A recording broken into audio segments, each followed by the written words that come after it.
Imagine waking up tomorrow morning and there is an ancient human standing in your room. They do not scream, they do not attack, they just watch. They watch a tiny machine beside your bed start screaming at you. They watch you slap it. Then they watch you immediately pick up a glowing rectangle and stare into it before you even stand up. The ancient human has been awake for 10 seconds, and they are already concerned, because from their point of view, your day does not begin with sunrise. It begins with a command. A sound tells you to wake up, a screen tells you what happened, a calendar tells you where to be, a clock tells you are already late, and somehow this is normal. So maybe ancient humans were not the weird ones. Maybe we are. Now, of course, we cannot actually know what ancient humans would think. There are no Stone Age reaction videos, and modern hunter-gatherers are not living fossils. They are modern people, not exact copies of the Paleolithic past. But we can ask a safer question. Which parts of modern life would look completely bizarre from a prehistoric human point of view? Because ancient life was hard, very hard. There was hunger, cold, disease, injury, insects, danger, bad weather, and probably one person in every group who made sleeping near the fire worse for everyone. Ancient life was not paradise, but modern life is strange. Now your ancient guest follows you into the morning. They watch you sit down, then you stand up, then you sit down again, then you leave your home and sit inside a moving box. Around you are hundreds of other humans, also sitting inside moving boxes. Nobody is hunting, nobody is gathering, nobody is carrying water,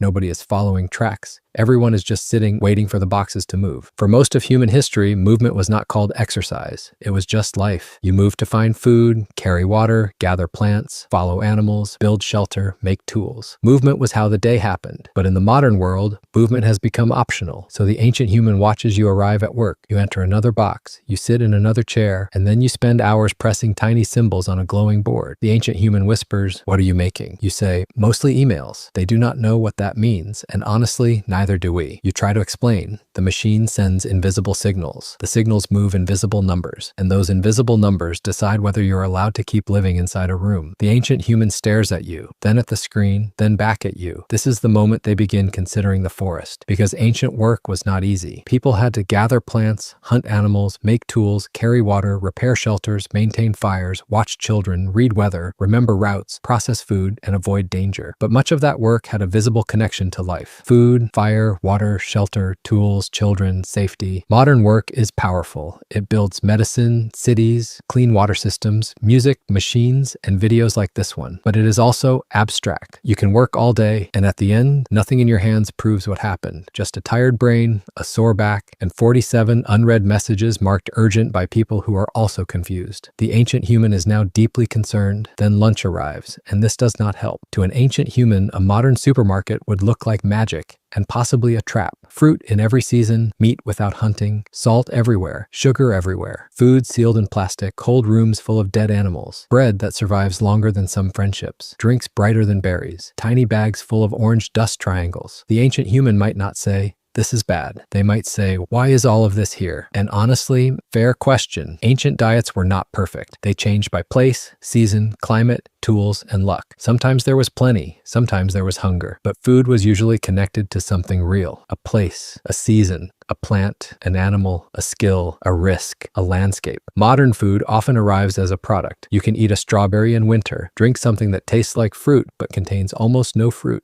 eat meat from an animal you never saw, open a snack made in a factory, sealed in plastic, shipped across the country, stacked under fluorescent lights, and sold by someone who also does not know where it came from. The ancient human would need a moment. To them, our food might not look like abundance. It might look like food that forgot where it came from. Then the workday ends. You are finally free. So what do? You go to a special building to move. The ancient human watches you lift heavy objects that do not need to be moved. They watch you run on a machine that goes nowhere. They watch a tiny wrist computer congratulate you for pretending to travel. And now they are no longer confused. They are worried, because for them, walking had a destination: food, water, shelter, safety, a better place. For us, walking can be something we do indoors because our normal life did not require enough walking. We built a world where movement became optional, then invented exercise to put it back. And here's the weirdest part. Ancient humans might not be confused by our technology. They might be confused by what the technology did to us. Because after a full day of comfort, many modern humans go home exhausted. You did not chase an animal. You did not carry water for miles. You did not sleep in the cold. You did not fight off wolves. You sat under lights, pressed symbols, ate packaged food, moved on purpose, and somehow your body is still tired. That is not because modern humans are weak. It is because modern life asks the body to do something strange. Sit still for hours. hours, while the mind runs all day. Now your ancient guest follows you home. You enter a building full of humans, dozens of homes stacked on top of each other, people above you, people below you, people behind every wall, and somehow you know almost none of them. This might be one of the hardest things to explain. For most ancient humans, life probably meant being close to a smaller group of people most of the time. That does not mean everyone got along. Small groups can be supportive. They can also be extremely annoying. If you have ever spent too much time with the same people, congratulations. You have discovered anthropology. But people were usually visible to each other. Children, adults, elders, relatives, partners, friends, rivals, storytellers, hunters, gatherers, healers, difficult personalities. Everyone sharing space, food, work, warmth, danger, gossip, and problems. Modern life can be the opposite. You can live surrounded by people and not know anyone's name. You can pass hundreds of humans in one day and speak to almost none of them. You can sit alone in a room while talking to someone across the planet. You can have hundreds of contacts and still wonder why nobody nearby knows your name. An ancient human might understand enemies. They might understand strangers. They might understand distance. But an apartment building full of people who never speak, that might be hard to explain. Privacy is wonderful. Doors are wonderful. Not being watched by your entire group all the time is wonderful. But modern life created something unusual. Crowds without community, connection without presence, friendship through glass. The ancient human is not judging you. They are just quietly worried. Then night comes, and somehow sleep is not simple either. It is tempting to say ancient humans slept better than us, but that would be too simple. Ancient sleep was not luxury sleep. There were insects, cold nights, smoke, noise, hunger, children waking up, other people nearby, danger nearby, and possibly Greg nearby, still digesting roots. But modern sleep has its own weirdness. You have a soft bed, a locked door, blankets, pillows, heating, quiet walls, no wolves directly outside, usually, and still,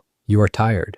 Because modern sleep is not just sleep, it is a negotiation. You wake up because a tiny machine screams beside your head. You spend the day tired. Then at night, instead of sleeping, you stare into the same glowing rectangle that helped make you tired. The ancient human watches you scroll and scroll and scroll. Then you say, I really need to sleep, and keep scrolling. The ancient human now believes the rectangle is a cursed object. And honestly, they have a point. We made nights brighter, then bought blackout curtains. We made rooms quieter, then played fake rain sounds. We made beds softer, then became too stressed to sleep in them. We built walls to escape weather, then paid to go camping. We made darkness disappear, then missed the stars. We escaped physical labor, then invented gyms. We escaped silence, then invented meditation apps. Modern life solved ancient problems, but sometimes the solution became weird, and that is the point. Did ancient humans think we were weird? They never got the chance. But if one of them followed you through a normal modern day, they might be amazed. They might be impressed by medicine, warmth, clean water, safe childbirth, electric light, cooked food on demand, music from nowhere, the ability to speak to someone across the planet. To them, modern life might look like magic, but also like a very comfortable trap. A world where food is everywhere, but people are anxious about eating. A world where shelter is stronger than ever, but people still feel unsafe. A world where people can talk to thousands, but feel lonely. A world where movement is optional, sleep is scheduled, sunlight is replaced, and time is controlled by tiny glowing machines. So no, ancient humans were not simply better than us, and we are not simply smarter than them. We are the same strange animal, living in very different cages. Ancient life was harder. Modern life is safer, but comfort made us strange. And if an ancient human saw your alarm clock, your office chair, your plastic snack, your treadmill, your unread emails, and your glowing phone at midnight, they might not say, the future is amazing. They might say, why did you do this to yourselves? And then, after a long silence, they would probably ask if the orange dust triangles are edible, because humans are humans, and weird or not, snacks are snacks.